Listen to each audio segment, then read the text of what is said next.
Hello. Welcome to another Daily Wisdom Words podcast. I'm your host, Rini Reed.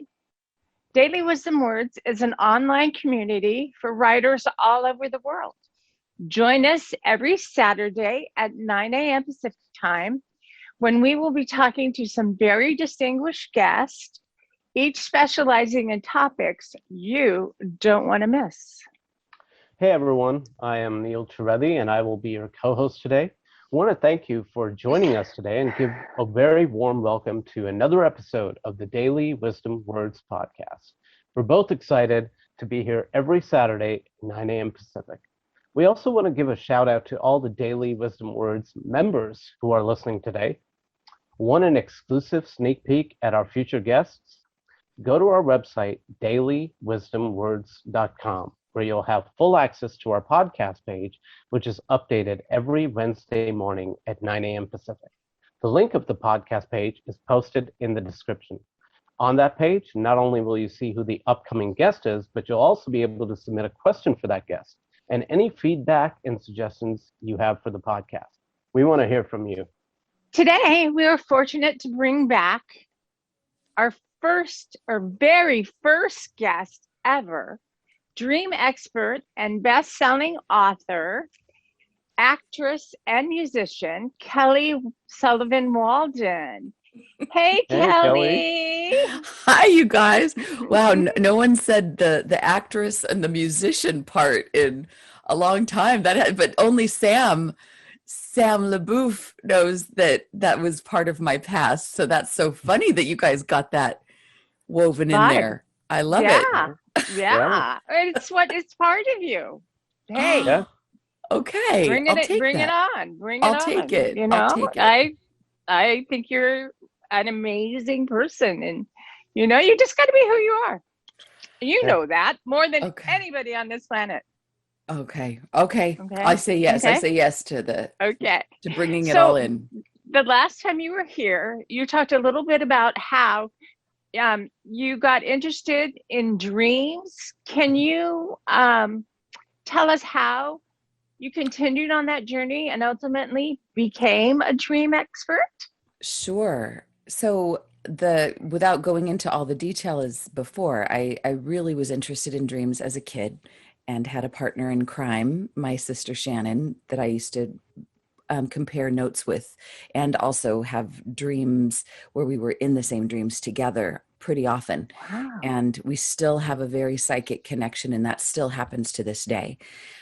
Wow. But that was just kind of the early days. And then there was learning and noticing that my dreams were giving me some psychic information about relationships and things that were important to me as I was growing up, as I was moving into high school. And then when I started to pursue acting in my 20s, and I did a lot of stuff during that time. I got to work with Clint Eastwood and Forrest Whitaker, and I got a little spot on ER. I did a bunch of fun things. Gypsy Samantha LaBouffe's sister and I were in we were in a bunch of stuff together. A Toad the Wet Sprocket music video, and among other things. Wow. But then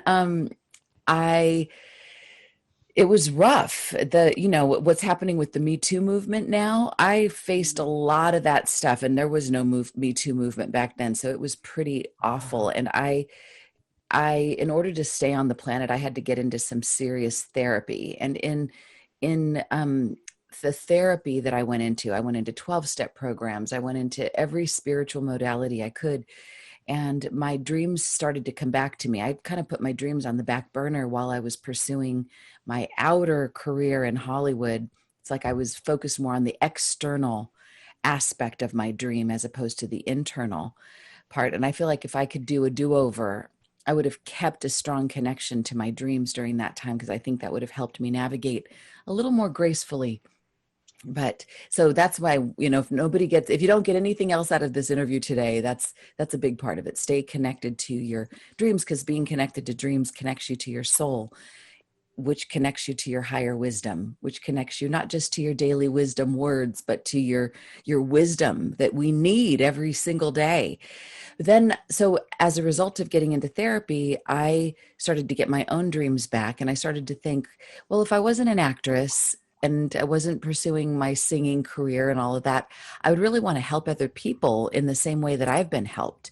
So I started to take classes to become a certified clinical hypnotherapist, went back to school, and eventually became certified and started to see clients. And I didn't realize it at the time, but I really felt it was important that I would give my clients the suggestion that between sessions, they would really remember their dreams or have at least one significant dream to bring into therapy with me, because I had a sense that that would expedite the therapy process. And so it started to happen. People would come to me with dreams. The sessions would open with, I had the strangest dream. I had the strangest dream. So that became kind of the therapeutic aspect of my career, which was about 25 years ago. And so that's kind of how dreams started to weave into my therapeutic practice. Wait, you're only 26. I know, isn't that weird? I know, in that one year, so much happened. But I was actually in the pursuit of of trying to publish another book that I was working on. That was it was Discover Your Inner Goddess Queen, which was the first book I wrote. And my agent said, I'm having a really hard time selling this book, but every time we talk, you always give me really good dream advice. Have you thought about writing a dream book? And I thought, that's ridiculous. Who wants to read a dream book? That's just, doesn't everybody do this? And she said, no. Thank you, Rini. So that was basically through that agent's idea. I was like, well, I'll try it. She said, no, you've really got a unique perspective on dreams. You should go do this. So I put a book proposal together. She got me a book deal with Warner Books. It was a pretty big deal. Wow. And I had the strangest dream, the Dreamer's Dictionary for the 21st century. And that just kind of like really crystallized my direction. And that started to lead to a lot of different media interviews, even more sessions, more clients, more workshops, the next book deal on dreams, the next. And it was like 25 years later. It's like, well, that book came out in 2002.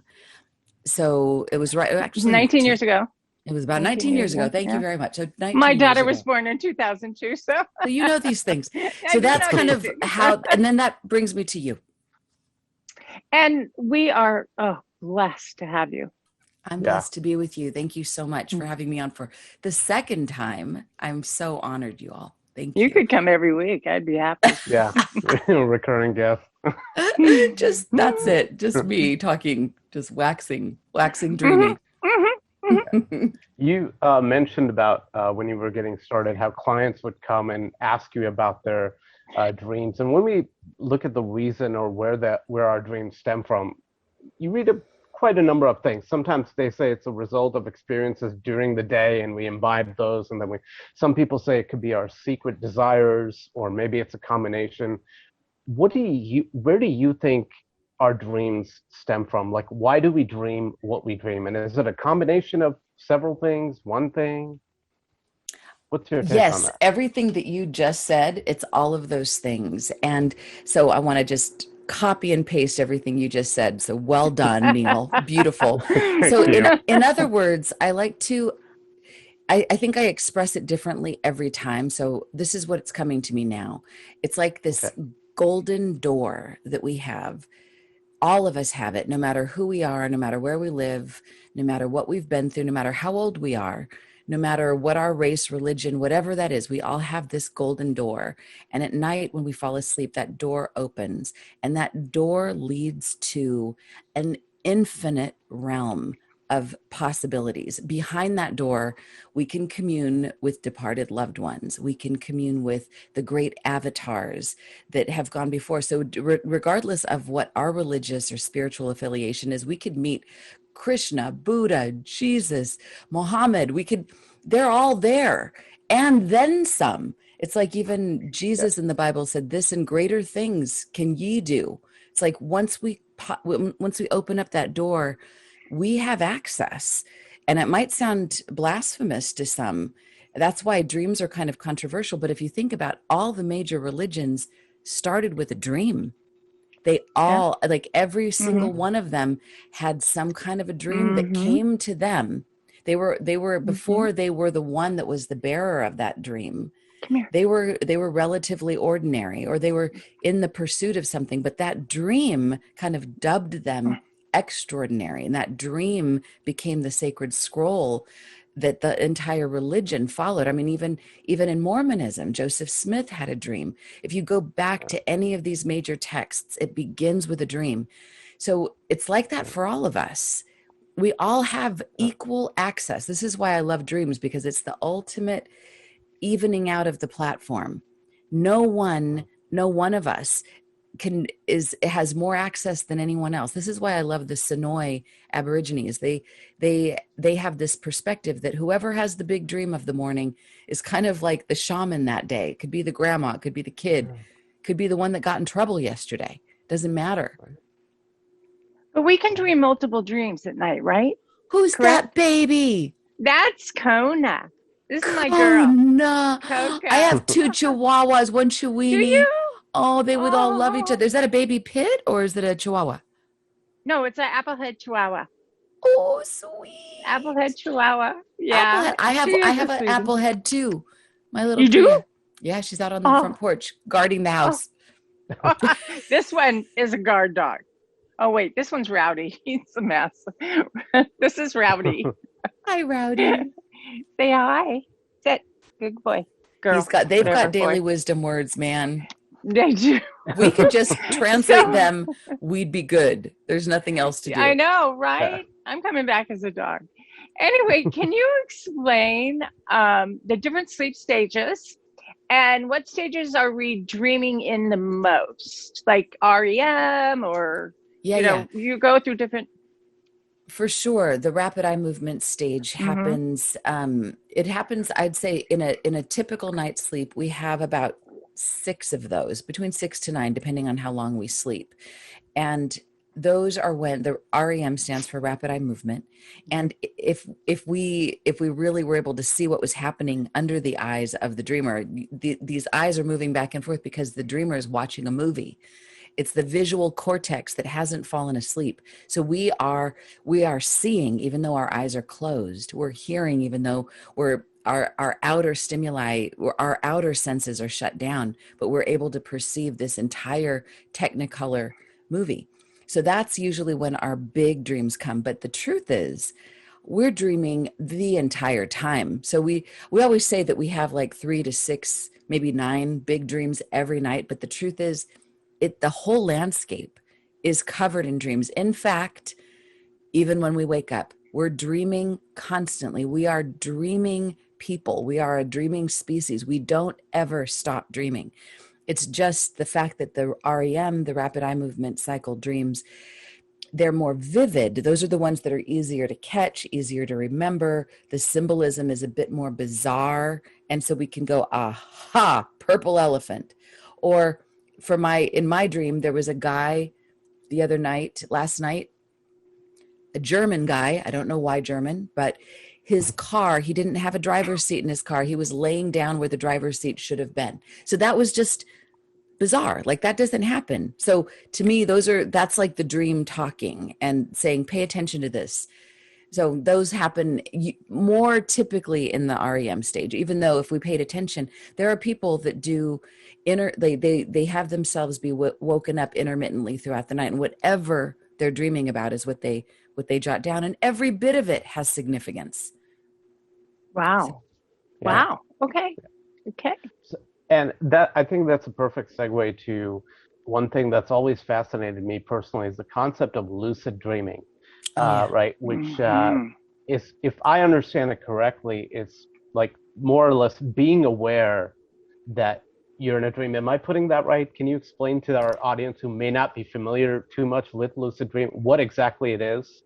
Sure. And, am I correct? Yes, you nailed it. It's technically speaking, and it's very simple. It's being aware that you're dreaming while you're dreaming. Some people say, I had a really lucid dream and it was so magical, blah, blah, blah. They kind of use the word lucid as like in other words, magical or extraordinary, that's a little different, because you can have an extraordinary dream, but you weren't aware that you were dreaming in that dream. So it's not technically lucid. It's special. You can do a lot with a dream like that. But when you are lucid in a dream, and I wish, on a parallel plane in another lifetime, I would be a dream expert on lucid dreaming. I'm not. I just have them every once in a while. There's people that dedicate their lives to lucid dreaming. I know I just was interacting with Robert Wagner, who has had thousands of documented lucid dreams of his own. And basically what I learned from him, and you can do this in the waking state. So if anybody's watching or listening and they're feeling a little FOMO because they don't have as many lucid dreams as they'd like, you can have FOMO, NOMO. Just have it like, here's what you could do, because you can practice this in your waking life, where because we're dreaming right now, right? So technically we can be having a lucid dream right now because we are aware that we're dreaming while we're dreaming. Okay. So with that, we can say, okay, what he says, the shortcut when you become aware that you're dreaming while you're dreaming is you yell out to the dream maker, what do you want me to know right now? So instead of like watching all the stuff play out, we just, what do you want me to know right now? And see what Someone happens. Get me a pencil.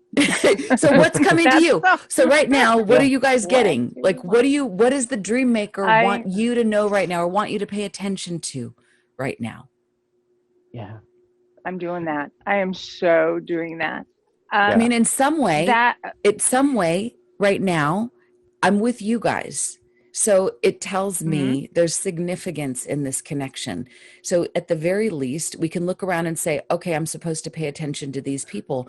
And Robert Wagner says, when you're interacting with people in the dream, nighttime dream or waking, you can ask them, do you have a life outside of this moment? Like a full life? Or are you just here in this now, in this dream? So I'm asking you both, do you exist outside of this moment? Rini? Yes. Neel? Yes. Sam? Definitely.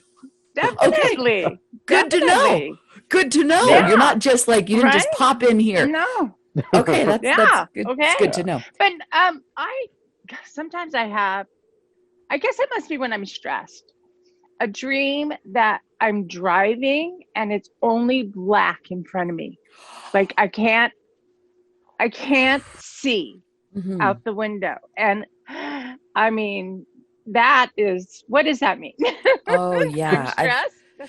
I've heard this from several other people, and it's not a super common dream, but I have heard it before, and terrifying. So symbolically speaking, a car can represent a few things. I always think it's wordplay for career, like our drive, our ambition. It's where we're going in life, where we get into gear. And I get it.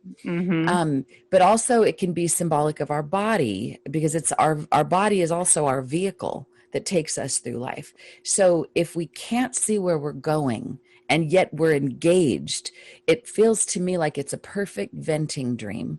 It's venting out my fear that I'm lost, and that I could hurt somebody or I could hurt myself, that I'm not conscious, and I so desperately want to get conscious. The blessing of a dream like this is that it makes the awareness, the desire for consciousness so palpable. Whereas before, if I wasn't engaged, if I wasn't in gear going somewhere, I might not care that I couldn't see anything. So to me, that great desire, I want to see, I want to have consciousness here, is the impetus that then the continuation of that dream, I would imagine there would be some speck of light, or there would be some awareness. It always has to come from desire. And sometimes you have to not have the thing that you want in order to recognize how much you want it.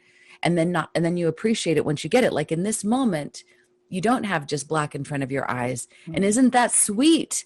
You can see, you appreciate that. Yeah. Oh my God, the things you can do with sight. And even people that aren't sighted, I don't mean this to be discriminatory I know some people that are not sighted people, but have the most powerful dreams and have the most deep insights. So not being able to see doesn't mean that you're blind on all levels.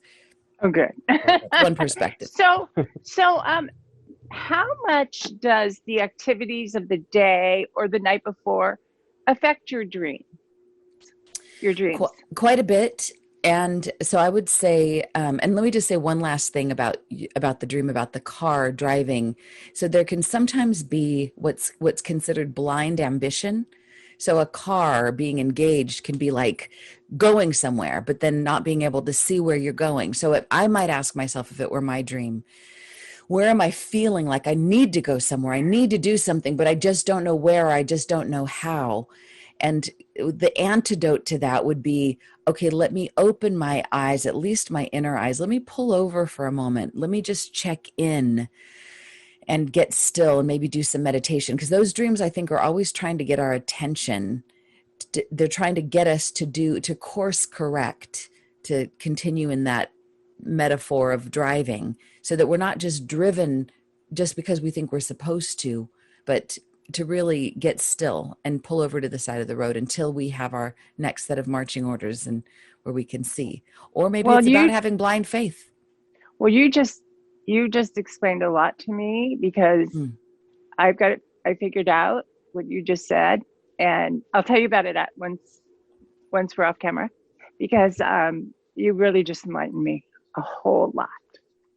So awesome. Well, I would say your dreams are, and I'm just translating what your own wisdom, your own daily wisdom words were trying to say to you via your dreams. I mean, it's your own genius. It's genius. These dreams are so, this is why they seem so strange that you could just disregard them. Like, oh, that's a bunch of hullabaloo. But when you really shine a little light on it, it's more brilliant than stacks of books could ever relay. I get it. Yeah. So you said like dreams can be your own genius, and yet there are certain themes which seem to be like universal. When you mention like a couple of dreams that come to mind that almost everybody I know says we've at least had it once, and most of the times, very often, is either flying or falling down in bed. Right. Why is that? Why do you think that's so common amongst like so many people? You ask them, they're like, yeah, I've had that too. So what is it about either flying or falling down, or what's the significance of that? You know what's so interesting about you guys is that I'm saying, like, I've done a million interviews, not a million, but like maybe a lot, hundreds of thousands. I don't know, but I feel myself, because this is such an inspiring space, this daily wisdom words podcast. You guys are inspiring me to like think of brand new things. So what just came to me, and I haven't quite connected it like this, is I think the flying and the falling, we could say that those are kind of the two of the biggest dreams that we have as humans. And perhaps we're spiritual beings having a human experience. We are angelic. We are from another realm. We're not from here. This is our temporary home. We're kind of like refugees in a way, but we're really from a realm where we do fly. And in some way we have fallen into this space, not like we are fallen beings, but we're figuring out how to land here. Because I think it's an opportunity to figure out how to bring in this celestial awesomeness that we are. We're truly infinite. When I had my death experience, I connected with the whole sky. My whole being was the whole sky. And in order to come back into my body, I had to shrink the entire sky into this, I'm not a tiny girl, but relative to the sky, I'm pretty tiny. And it was like squeezing it all into this. It was like, oh my God. So I imagine that sometimes those falling dreams are a result of us trying to figure it out, how to be here, because it would be a waste of time to be here and not really drop into the experience. But I think just in a nutshell, my interpretation of those two dreams, flying represents, when we have those dreams, it's like we're liberated from the density of our ordinary myopic lives that are very grounded. And that's a good thing, because we need that higher perspective in order to appreciate our lives. Sometimes it's like Einstein said, you can't solve a problem with the same mind that created it. We need to be able to fly above and see things from a higher realm where we go, oh my God, that's why this is happening. Or at least even if we don't know how to solve the problem, we at least see it from a larger vantage point, just like the pandemic. If we didn't have the ability to know that everyone else in the world is going through this too, we might feel very alone in this. But it's like, oh, it's universal. Okay, I'm all right.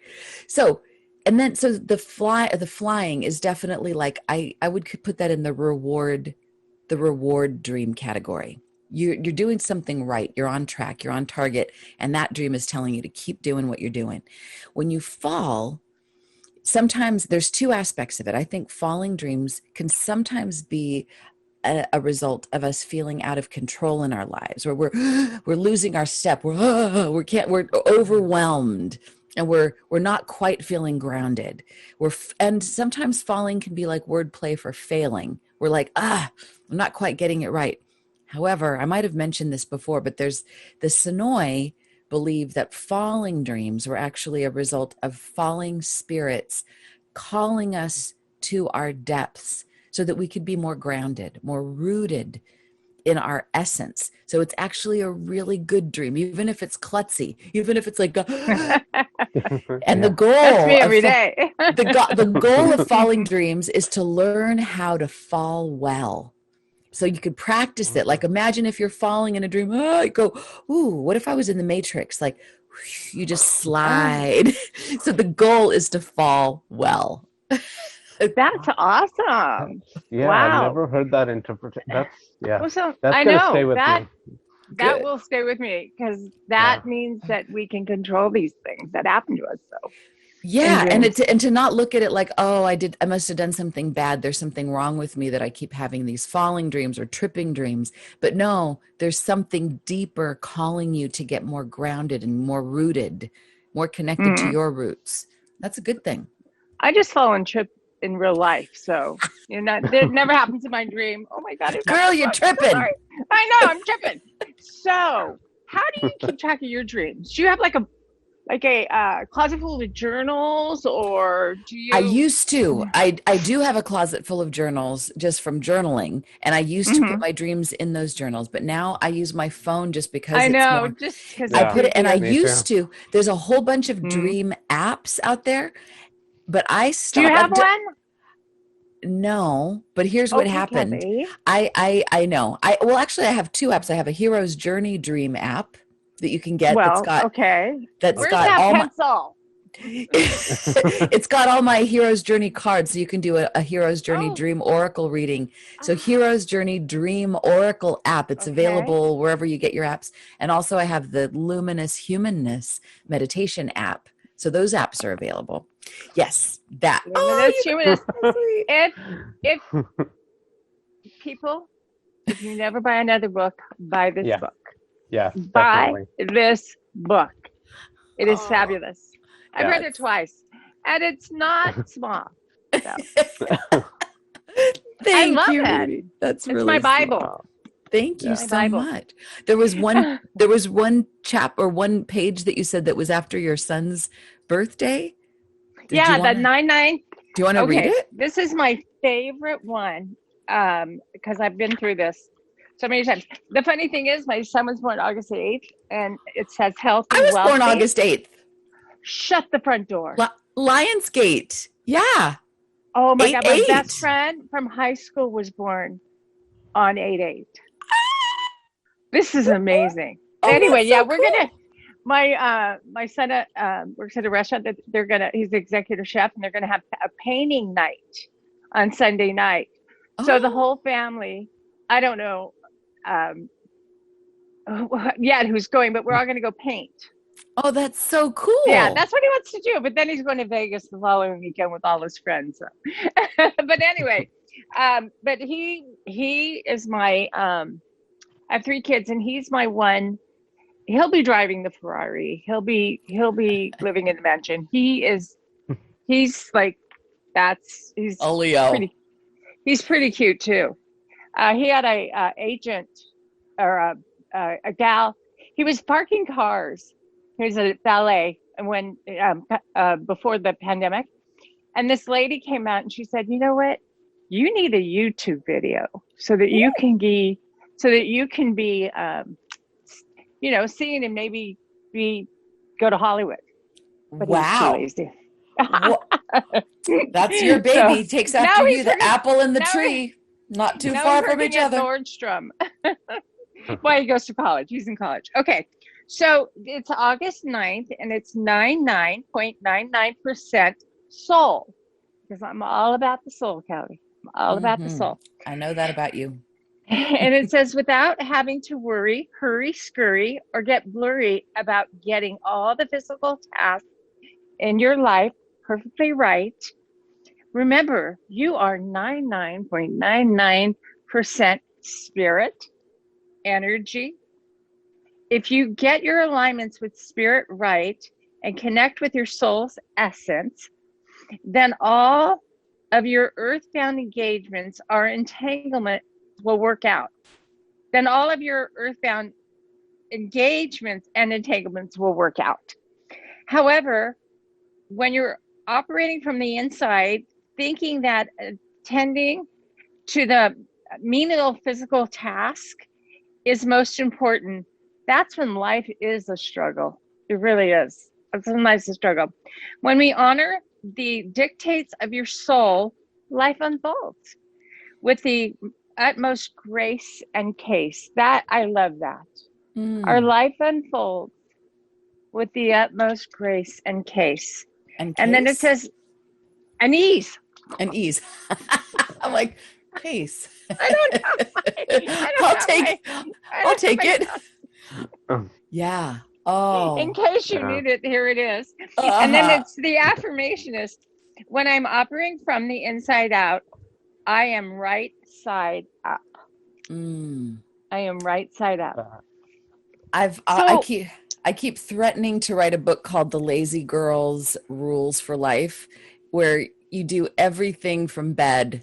You just do everything like from where you lay there and you do most of the work like with your dreams and and then you wake up and you do a few things like, you make a phone call, you show up to a Zoom, but most of the work is done internally and there's no struggle. And there's just like, oh, look at it, just landed at my door. Oh, yeah. How'd that happen? So I take it as a dream expert. Is there anything that still freaks you out about dreams, like especially nightmares? Can you lucid dream? Oh, wow. Well, I can lucid dream and I do every once in a while, but like I said earlier, that's not my area of specialty, but there's some part of me that kind of wants to see what the dream maker has for me. So, it's like, I want to be surprised, like Russian roulette. My ego runs so much of my daily life. I don't want it to run my dreams too. So I kind of feel like, let me surrender. But, I don't want my ego to run my whole life. Anyway, there are things that surprise me. I do get delighted when it's so often when people share a dream with me, there's usually one thing per dream that is like a what? Like, what? That's so cool. I think I'm constantly delighted and surprised by the way that the dream maker, God, spirit, whatever you want to call it, communicates to us through our dreams. It's the symbols that are the most bizarre, the most random, that are the ones that draw me in the most.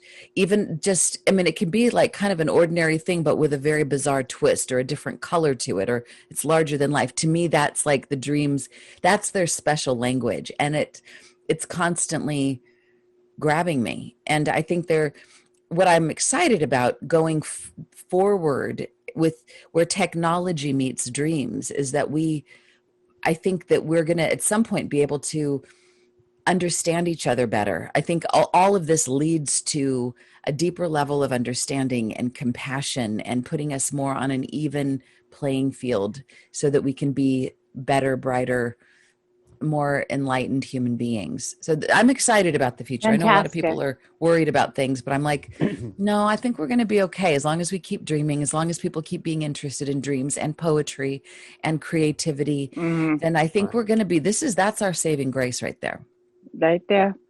I agree 100%. I love what you guys are doing. So keep doing it. Keep getting the Daily Wisdom Words out. Thank you. Daily Wisdom Words podcast out. You guys are doing such a great job. I just celebrate you and give you just props galore. Yeah, this is where it's at. Amazing. Yeah. Okay, we have one more question that Neel will ask. So we touched on this very briefly last time you were here, but can you go in a little bit more detail? What exactly are your dream cards about, and how do they exactly work? Ooh, my dream cards. I've got a bunch of cards. I'm gonna pull one for you guys. Is that okay? Oh, wow, wonderful. Okay, let me see. Bear with me one second. I'm going to do the Hero's Journey Dream Oracle, just because that seems to be the one that men and women. So I've got the Hero's Journey Dream Oracle. My first Oracle deck was just Dream Oracle cards, and those are a classic. People love those. There's the Dream Goddess Oracle deck, and then there's the Awakened Dreamer Oracle. And I've got a couple more in the pipeline, but hang on one sec.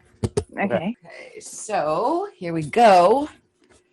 Let me plug in my audio. Okay, so here's the Hero's Journey Dream Oracle. And what people like to do with these, it's based, I've blended what I know about Joseph Campbell's Hero's Journey and his perspective on those 12 stages that are the predictable stages that define a heroic life, a noble life. The nutshell, from what I understand, is most people think that when they embark on something that's kind of a big deal, creatively or philanthropically, they think it's going to be like everything's going to be so perfect and great, and the road will be paved with rose petals. But often there are challenges, there are dragons, there are pitfalls. There's, we get swallowed by the belly of the whale. There's all kinds of challenges. But if you know you're on track and what you're doing, you're connected with your higher wisdom, then you just know, oh, I'm a hero on a hero's journey. I'm going to keep going. And then at some point you do get the reward and you get those flying dreams, and you come back with an elixir that ultimately is for you, but it's also for the world. So these cards are meant to be what people, I've got people that are really pretty crazy about these cards. And I say that like just kind of in awe, because they are religious about them. Like some people pull them every day. And it's like, in a way, it's to access their dreaming mind, because really your own wisdom is what's guiding the show. But it's, you ask yourself, like, what am I up to today? Or what should I do about XYZ situation if you're at a crossroads? And then you shuffle the cards and you lay them out and you see which one kind of speaks to you. So I'll ask you guys to think of what's the question for everyone. I'm going to shuffle and then we'll see which one we pick. So how about so Neel, what should the question be? And then Rini, I'll have you be the Vanna White that gets to pick the card. Oh, yay. I'm Vanna. So a general question, or? Yeah, question for everyone who's listening and watching. Oh, wow. Make it about daily wisdom. Are you a member? No. Are you a member? Oh, wow. This is so. Can it be like anything, or like how do we reach our goals, or anything like that? Sure. Yeah. Whatever you think your audience is listening for, like what do they want to know? What do they want guidance for today? Okay, I think I have one. So what happens if anybody feels like they're stuck in a rut and cannot move forward towards their goals? What should their next step, or rather the first step to get out of that rut be? Perfect. Okay, Rini. Okay. Pick a card. Ready. Tell me when to stop. Stop. Okay. So this is the card that fell out of the deck. Okay, right when you said stop. That one. Yep. That one. So this is the question. This is all right. I'll show you what the artwork looks like. I need to borrow your glasses. This is the artwork is done by Rasuli, by the way.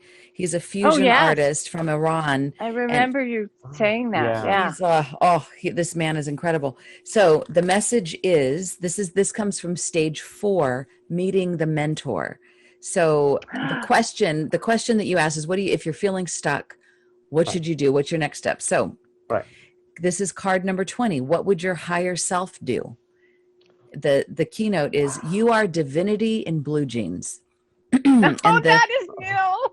The inspirational quote comes from Anthon Saint Martin, and it says, "You are a divinity, and you are a deity in jeans and a t-shirt, and within you dwells the infinite wisdom of the ages and the sacred creative force of all that is, will be, and ever was." And the message is, from a quantum field perspective, there is only one of us here. Your guides, inner and outer, are all part of the sea of brilliance in which you swim. You're drenched with higher guidance, and if you choose, you can trust it to lead you to your own wisdom. Ralph Waldo Emerson said, "Every man is a divinity in disguise, a god playing the fool." And Rumi said, "I have been a seeker and I still am. But I stopped asking the books and the stars. I started listening to the teaching of my soul." In other words, the sum total of all the outward guidance in the world doesn't hold a candle to the wisdom of the guiding force within you. Remember, you're at one with the one. Open your heart to the divine within you. Then open your journal, grab a pen, and allow your inner wisdom to pour through. When you open your mouth to speak, allow this higher perspective to express through you. The dream symbol is commanding voice. A commanding voice in a dream is usually the voice of your higher self, breaking through the fog to get your attention about something important. Because your dreams are most often visual, it's special to hear a guiding voice clearly. Upon awakening, transcribe the message in your journal. Meditate on it to see if you can identify what aspects of your life it's relating to, and thus what action to take. Mantra: I trust the wisdom of my higher self and follow it step by step toward higher ground. Oh my God, that gave me chills. Wow. That gave me chills, Kelly, because I'm going to kind of guess that question that Neel asked might be a little bit about him. And it's in you, Neel. Neel's Are you a wearing blue journalist. jeans, Neel? I'm wearing jeans and a t-shirt, by the way, right now. How amazing is that? Neel is a journalist. So he speaks, he writes. That gave me chills. That gave me chills. It did. Yeah, me too. That was amazing. Oh, I love it. That was totally for you. And the card is all blue. Yeah. Like it's like blue, like it connects with what you're wearing. Yeah. And your painting behind you that Rini did. That's it's like amazing. It's all connected. It is. And blue's my favorite color too. So. Okay. Oh, and look at these cards are all very colorful. This may be one of the only blue cards in the deck. You know, I love the color. Look at all this. Wow. This is, well, look at you. There's another blue here, but oh wow! And I love purple. Oh, I love that blue. Oh, I love that. That one's another blue. Okay, I'm getting these cards. I'm getting these cards. Me too. Okay, I'm getting them. Yeah. That gave me chills. It did. Neel, we're gonna have a talk. Okay. Yeah. Right. Kelly, we have loved having you back so much. Can you tell our audience where we can find more about you, your website, books, you know, where we can buy them and stuff like that? Any information, because we want to get you Thank you. Well, I want to first say thank you again for having me back. It's such a joy and pleasure to be with you. This is different and in some way more magical than any of the other interviews I get to do. So thank you, Samantha. Thank you, Neel. Thank you, Rini. Thank you, Abu. Thank you for all of the Daily Wisdom Words crew. I know there's a whole team behind the scenes that's helping bring all of this forward. And bravo to you. Yes, it's Kona and Rowdy. And Rowdy. Oh yeah, Kona and Rowdy, of course. Yeah, they're part of the team. Right. And congratulations on the expansion of your platform, turning it into a podcast and all these other things. That this is just the beginning. Well, so with you on it, we can only, Thank you. Strive. So the simple way to get my info is you can go to my website, kellysullivanwalden.com. If that's too hard to spell, you can go to ihadthestrangestdream.com. And all of that, all roads lead to me. on my website, I have I'm writing this in lipstick because I never got a pencil. That's great. I have a couple of new workshops coming up. If there's anybody who's listening that has always wanted to write a book that hasn't been able to write a book, not a poetry book necessarily, but I'm leading a workshop that starts in the first Tuesday of September, and it's going to go for 9 months. There's a commitment to write a page a day or to write something every day. And by the end of those 9 months, if you do that, you'll have a first draft of your book and maybe even a second draft. So it's called Get Her Done. And you can find out about that on my website. That is new. I'm telling you, this was meant to be.